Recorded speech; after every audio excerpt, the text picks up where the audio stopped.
இந்த தீபாவளிக்கு என்னோட ஸ்டைலில் 1 கிலோ பாஸ்மதி அரிசி 1 கிலோ சிக்கன் போட்டு ஒரு சூப்பரான உதிரியான சிக்கன் பிரியாணி எப்படி செய்கிறதுன்னு பார்க்கலாமா? வீடியோவை சேவ் பண்ணிவிட்டு மறக்காமல் ட்ரை பண்ணுங்கள்.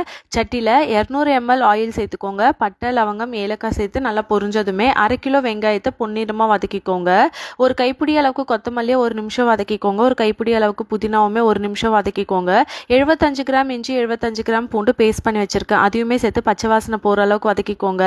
1.5 ஸ்பூன் அளவுக்கு தனி மிளகாய்த்தூள், 8 பச்சை மிளகாவை சேர்த்து வதக்கிக்கோங்க. 1/2 கிலோ தக்காளி பழம், பிரியாணிக்கு ஏற்ற மாதிரி உப்பு சேர்த்துட்டு அதையுமே குழைவா வதக்கிக்கோங்க.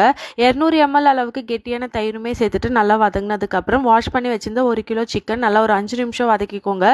1 லிட்டர் அளவுக்கு தண்ணி சேர்த்துட்டு தண்ணி நல்லா கொதிச்சு சிக்கன் வெந்ததுக்கப்புறம் 75% வேக வச்சு வடித்து வச்சிருந்த பாஸ்மதி ரைஸை சேர்த்துட்டு மேலாப்பில் கொஞ்சமாக தண்ணி ஊற்றிட்டு அரிசியும் தண்ணியும் ஒரே லெவல் வந்ததுமே 20 நிமிஷம் தம் பண்ணி ஓப்பன் பண்ணிங்கன்னா சிக்கன் பிரியாணி ரெடி. ட்ரை பண்ணிங்கன்னா கமெண்ட் பண்ணுங்கள். தேங்க்யூ.